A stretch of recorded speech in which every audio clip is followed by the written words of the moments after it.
கிறிஸ்துவுக்குள் வாழும் நமக்கு எப்போதும் வெற்றி உண்டு. வெற்றி உண்டு, வெற்றி உண்டு, வெற்றி உண்டு, நமக்கு வெற்றி உண்டு, வெற்றி உண்டு, வெற்றி உண்டு. என்னென்ன துன்பம் வந்தாலும் நான் கலங்கிடவே மாட்டேன். என்னென்ன துன்பம் வந்தாலும் நான் கலங்கிடவே மாட்டேன். யார் என்ன சொன்னாலும், யார் என்ன சொன்னாலும் நான் சோர்ந்து போக மாட்டேன். நான் சோர்ந்து போக மாட்டேன். கிறிஸ்துவுக்குள் வாழும் நமக்கு எப்போதும் வெற்றி உண்டு. கிறிஸ்துவுக்குள் வாழும் நமக்கு எப்போதும் வெற்றி உண்டு. Praise the Lord. Hallelujah. Zion வாக்குத்தத்த ஆராதனைக்கு அன்போடு கூட இயேசு கிறிஸ்துவின் நாமத்தில் உங்களை வரவேற்கிறேன். தேவனாய் கர்த்தர் கடந்த மாதம் முழுவதும் கண்மணி போல காத்து கொண்டார். இந்த மாதத்திலும் ஏசாயா 54:14 நீதியினால் ஸ்திரப்பட்டிருப்பாய், கொடுமைக்கு தூரமாவாய், பயமில்லாதிருப்பாய், திகிலுக்கு தூரமாவாய், அது உன்னை அணுகுவதில்லை என்ற வாக்குத்தத்தத்தை தந்து புதிய மாதத்திலே உன்னை தேவன் நம்மை நடத்துவாராக. புதிய மாதம் முழுவதும் தேவ கிருபை நம்மை காத்து கொள்வதாக. ஏசாயா 54:14 நீதியினால் ஸ்திரப்பட்டிருப்பாய். கர்த்தர் நாமத்துக்கு மகிமை உண்டாவதாக. ஆம், கொடுமைக்கு தூரமாவாய், பயமில்லாதிருப்பாய், திகிலுக்கு தூரமாவாய், அது உன்னை அணுகுவதில்லை. ஆண்டவராகிய தேவன் இஸ்ரவேல் ஜனங்களுக்கு அவர்கள் அநேக சிறைப்பட்டு போன காரியங்களிலும், அநேக நெருக்கமான காரியங்களிலும், அநேக உபத்திரவ காரியங்களிலும் கடந்து செல்லும் பொழுது இதோ சியோனுக்கு ஒரு மகிமை வரப்போகிறது என்று சொல்லி ஆண்டவராகிய தேவன் தீர்க்கதரிசி மூலமாக சொல்கிறதை குறித்து பார்க்கிறோம். கொடுமையான காலங்களுக்குள் இஸ்ரவேல் ஜனங்கள் கடந்து சென்று கொண்டிருந்தார்கள். அந்த கொடுமையான நாட்களிலே ஆண்டவரது வார்த்தை அவர்களுக்கு ஆறுதல் உண்டாக்கிற்று. ஆண்டவரது வார்த்தை எப்பொழுதும் கர்த்தருடைய பிள்ளைகளுக்கு ஒரு புது பலனை தரும். இந்த மாதத்திலும் அந்த வார்த்தை உங்களுக்கு ஒரு புது பலனை கொடுக்கும், புது நன்மையை கொண்டு வரும், புது மகிமையை காண செய்யும். கர்த்தர் பரிசுத்த நாமத்திற்கு மகிமை உண்டாவதாக. ஆம், நாம் செய்ய வேண்டிய ஒரு காரியம் உண்டு. நாம் நீதியை தேட வேண்டும். முதலாவது தேவனுடைய ராஜ்யத்தையும் நீதியையும் தேடுங்கள் என்று சொல்லி ஆண்டவராகிய கிறிஸ்துவானவர் மத்தேயு 6:33 குறிப்பிட்டு சொல்கிறதை குறித்து பார்க்கிறோம். கர்த்தர் பரிசுத்த நாமத்திற்கு மகிமை உண்டாவதாக. ஆம், கொடுமையான காலங்கள் வந்து கொண்டிருக்கிறது. கடைசி நாட்களில் வாழ்ந்து கொண்டிருக்கிற நம்மை சுற்றிலுமாய் கொடிய சம்பவங்கள் நடந்து கொண்டிருக்கிறது. கொடிய காலங்களுக்குள்ளாய் பிரவேசித்து கொண்டிருக்கிறோம். 2 தீமோத்தேயு 3:1 நாம் பார்க்கிறோம். கொடிய காலங்களுக்குள் ஜனங்கள் எப்படி இருப்பார்கள் என்ற ஒரு லிஸ்ட்டையும் அதே அதிகாரத்திலே அப்போஸ்தலர் தருகிறார். 2 தீமோத்தேயு 3:2 5 வரைக்கும் கொடிய காலங்களுக்குள் ஜனங்கள் எப்படி இருப்பார்கள், அதனால் ஆண்டவருடைய பிள்ளைகளுக்கு எப்படி நெருக்குதல் உண்டாகும், ஆண்டவருடைய பிள்ளைகளுக்கு எப்படி உபத்திரங்கள் உண்டாகும். ஆனால் அந்த சூழ்நிலையிலும் தேவனாய் கர்த்தர் அவர் அவரே நமக்கு நீதியாக இருக்கிறவர், நீதியை தேடும்படியாக சொன்னவர். ஆம், அவரே நமக்கு நீதியாக மாறுகிறார். 1 கொரிந்தியர் 1:31 அவர் பார்க்கும்போது அவரே கிறிஸ்துவானவரே நமக்கு நீதியும், அவர் பரிசுத்தமும், அவர் தேவ ஞானமுமாய் இருக்கிறார். கர்த்தர் பரிசுத்த நாமத்திற்கு மகிமை உண்டாவதாக. வார்த்தையாக இருந்தவர், இந்த உலகத்திலே தேவனுடைய வார்த்தையை நமக்கு தரும்படியாக கடந்து வந்தவர். அந்த வார்த்தையானவரே நமக்கு நீதி. பரிசேயர் நீதியிலும் நமது நீதிகள் அதிகமாக காணப்படாவிட்டால் பரலோக ராஜ்யத்திலே பிரவேசிக்க முடியாது. ஆம், நீதியின் பாதைகளில் முன்னேறி செல்ல நாம் அழைக்கப்படுகிறோம். அதில் ஆண்டோடைய அடிச்சுவடுகள் உண்டு, கிறிஸ்துவனுடைய அடிச்சுவடுகள் உண்டு. அந்த அடிச்சுவடுகளில் மீது நாம் நடந்து போனால் அவர் நீதிபரரின் அடிச்சுவடிலே நாம் நடக்க முடியும். கர்த்தருடைய பரிசுத்த நாமத்திற்கு மகிமை உண்டாவதாக. நீதியின் பாதைகளிலே நாம் நடக்க முடியும். அவரே நமக்கு முன்பாக சொல்லுகிறார். கர்த்தருடைய பரிசுத்த நாமத்திற்கு மகிமை உண்டாவதாக. ஆம், அந்த நீதி தேவனை நாம் பற்றி கொள்ள வேண்டும். கர்த்தருடைய பரிசுத்த நாமத்திற்கு மகிமை உண்டாவதாக.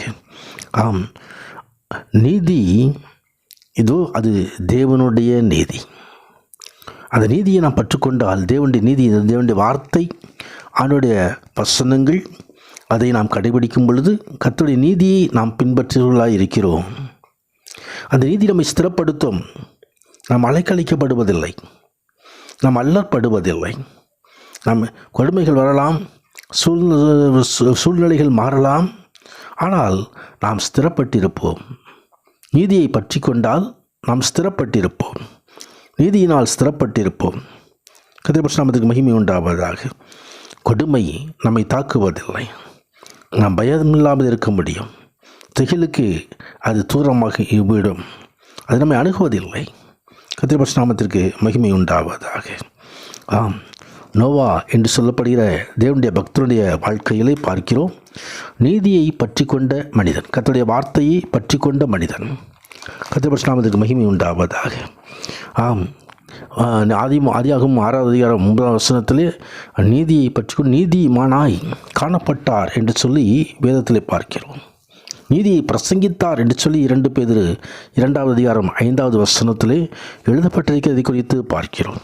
பாவத்தின் காரணமாக அங்கே ஒரு பெரிய அழிவு, ஜலப்பிரளயம் வந்தது. ஆனால் அந்த ஜலப்பிரளயத்துக்கு நோவா பயப்படவில்லை.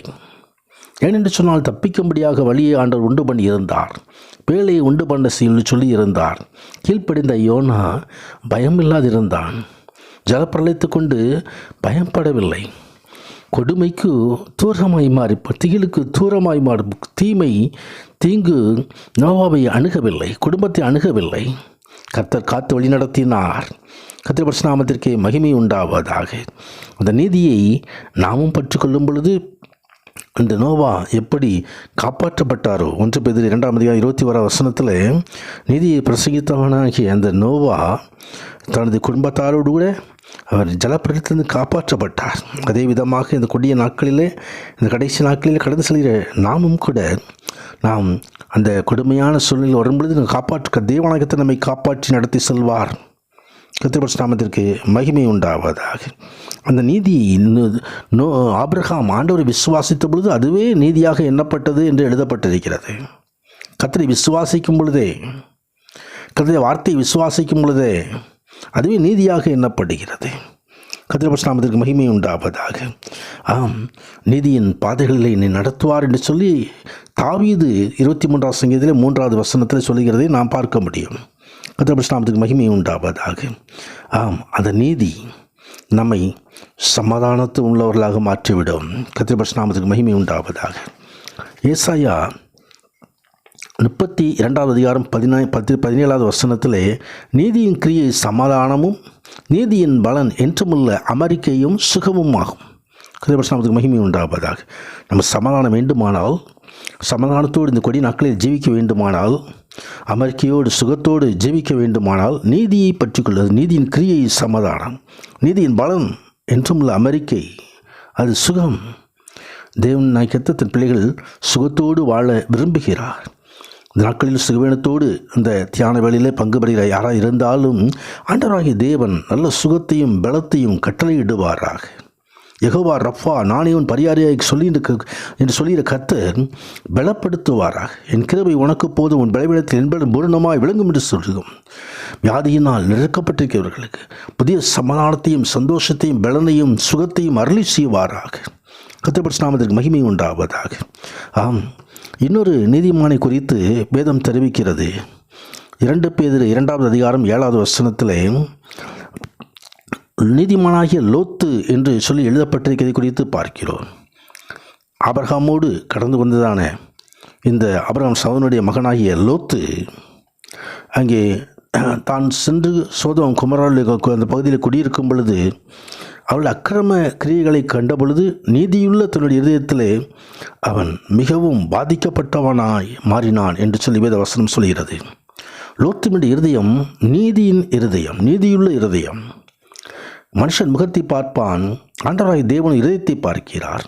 அந்த இருதயத்திலே நாம் ஆண்டுடைய வசனத்தால் நிரப்பி இருந்தால், தேவனுடைய வார்த்தையால் நிரப்பி இருந்தால், தேவனுடைய வார்த்தைக்கு முக்கியத்துவம் கொடுத்து, தேவனுடைய வார்த்தைக்கு நாம் முதலிடம் கொடுத்து, தேவனுடைய வார்த்தையை நேசித்து அது கீழ்ப்படியத்தக்கதாக நம்ம இருதயத்தை நிரப்பி இருந்தால் அது நீதியுள்ள இருதயம். அந்த இருதயத்திலே அக்கிரம செய்கைகள் காணும் பொழுது அது இருதயம் பாதிக்கும், இதயத்தில் வேதனை உண்டாகும். நீதிமானாகிய லோத்தை இதோ சோதம் குமாராவுக்கு வந்த அழிவினின்று அந்த அக்கினியிலிருந்து பாதுகாத்தார். நீதிமானாகிய லோத்தை தண்ணீரிலிருந்து பாதுகாத்தார். நீதிமானாகிய லோத்துவை அக்கினியிலிருந்து பாதுகாத்தார். தண்ணீர் கிடக்கும் பொழுது உன்னோடு இருப்பேன் என்று சொல்கிறவர், நீ அக்கினியில் வேகாதிருப்பாய் என்று சொல்கிறவர் நம்மோடு உண்டு. அவர் நம்மை நடத்துவார். அக்கினி சுவாலை நம்மீது பற்றாது. எப்படி சாத்ராக் மேஷாக் ஆபேத்நேகோ அக்கினியில் தூக்கி போட்டாலும் நான்காவது ஆளாக கடந்து வந்த தூதனானவர் நம்மோடு கடந்து வருவார், நம்மை காத்து கொள்வார். மாதம் முழுவதும் கண்மணி போல காத்து கொள்ளுவார். நாம் நீதியை பற்றி கொள்ளுவோம். நீதியினால் சிங்காசனம் நீதியினால் நிலை நிற்கும் என்று என்று நீதிமொழியில் எழுதப்பட்டிருக்கிறது. கர்த்தருடைய மகிமை உண்டாவதாக. நீதிமொழி 12ஆம் அதிகாரம் 28வது வசனம் பார்க்கும்போது அந்த நீதியில் ஜீவன் உண்டு, மரணம் இல்லை. கர்த்தருடைய மகிமை உண்டாவதாக. அந்த ஜீவனை தருகிறதான அந்த நீதி, அந்த நீதியை நாம் பற்றி கொள்ளும்படி நாம் அழைக்கப்படுகிறோம். கர்த்தருடைய நாமத்திற்கு மகிமை உண்டாவதாக. அவர் நீதியை வெளிச்சத்தைப் போல, அவர் பட்ட பகலைப் போல அவர் பரவ செய்கிறவர். நீதியில் வெளிச்சம் உண்டு, இருளை புறம்பே தள்ளும். கர்த்தருடைய நாமத்திற்கு மகிமை உண்டாவதாக. அவருடைய நீதி உன்னதமானது. நீதியும் சமாதானமும் ஒன்றையொன்று முத்தம் செய்யும் என்று சொல்லி சங்கீதக்காரர் 85வது சங்கீதம் 10வது வசனத்திலே எழுதியிருக்கிறதை நாம் காண முடியும். கர்த்தருடைய நாமத்திற்கு மகிமை உண்டாவதாக. அந்த நீதியை நாம் பற்றி கொள்ள வேண்டும். உத்தமனுடைய நீதி அவன் வழியை செவைப்படுத்தும். கர்த்தருடைய நாமத்திற்கு மகிமை உண்டாவதாக. நீதி உத்தம மார்க்கத்தாரை தற்காக்கும். அழிவில் நின்று, தண்ணீரின் ஜலப்பிரளயத்தில் நின்று, அக்கினியில் நின்று, கொடிய அழிவில் நின்று நம்மை தற்காக்கும்.